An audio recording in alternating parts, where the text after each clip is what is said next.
ಏನ್ ಉಷಮ್ಮ, ಏನ್ ಮಾಡ್ತಾ ಇದ್ದೀರಿ? ಅಯ್ಯೋ, ಅದೇನು ಉಷಮ್ಮ, ನಿಮ್ ಕಣ್ಣಾಗ ನೀರು? ಯಾಕೆ ಅಳ್ತಾ ಇದ್ದೀರಿ? ಅದೇನಾಯ್ತು ಅಂತ ಹೇಳ್ಬಾರ್ದೆ?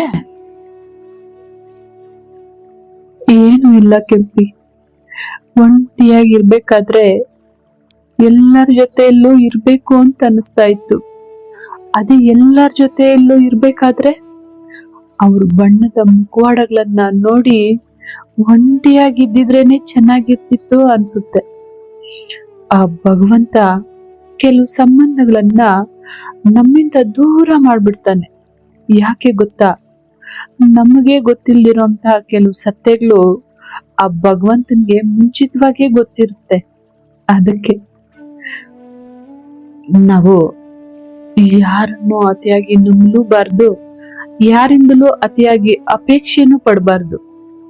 ನಾವ್ ಯಾರಿಂದನಾದ್ರೂ ಅಪೇಕ್ಷಿಸಿದ್ರೆ, ಅವ್ರ ಮೇಲೆ ನಂಬಿಕೆ ಇಟ್ಕೊಂಡ್ರೆ ಅವರಿಂದಲೇ ನಮ್ಮ ಮನಸ್ಸಿಗೆ ತುಂಬಾ ನೋವಾಗುತ್ತೆ. ತುಂಬಾ ಅಂದ್ರೆ ತುಂಬಾ ನೋವಾಗುತ್ತೆ ಕೆಂಪಿ, ತುಂಬಾ ನೋವಾಗುತ್ತೆ. ನೀವ್ ಅಳ್ಬೇಡಿ, ಸುಮ್ನೆ ಇರಿ ಉಷಮ್ಮ. ಅಲ್ಲ, ನಮ್ಮಂತವ್ರ ಧೈರ್ಯ ಕೆಟ್ರೆ ಬುದ್ಧಿ ಹೇಳಿ ಧೈರ್ಯ ತುಂಬಿ ನಮ್ ಜೊತೆ ನಿಂತ್ಕಂತ ಇದ್ದವ್ರು ನೀವು. ಇವತ್ತು ನೀವೇ ಹಿಂಗ್ ಅಳ್ತಾ ಕೂತಿದ್ದೀರಿ, ಹಿಂಗೆ? ಅಲ್ಲ, ಕುದುರೆ ಅದೆಷ್ಟೇ ಚೆನ್ನಾಗಿ ಗಾಡಿ ಎಳೆದ್ರು ಚಾಟ್ ಏಟ್ ತಪ್ಪಿದ್ದಲ್ಲ. ಇನ್ನು ಮರ ಅದೆಷ್ಟೇ ರುಚಿಯಾಗಿರೋ ಹಣ್ಣು ಕೊಟ್ರು ಕಲ್ಲೇಟು ತಪ್ಪಿದ್ದಲ್ಲ. ಇನ್ನ ಮನ್ಸನ್ನ ಅದ್ ಎಷ್ಟೇ ಒಳ್ಳೆಯವನಾಗಿದ್ರು ಕೂಡ ಈ ನಿಂದನೆ ಮಾತ್ರ ತಪ್ಪಿದ್ದಲ್ಲ. ಈ ಜನಗಳ ಬಾಯಾಗಂತೂ ಬಿದ್ರೆ ಮುಗಿದೋಯ್ತು.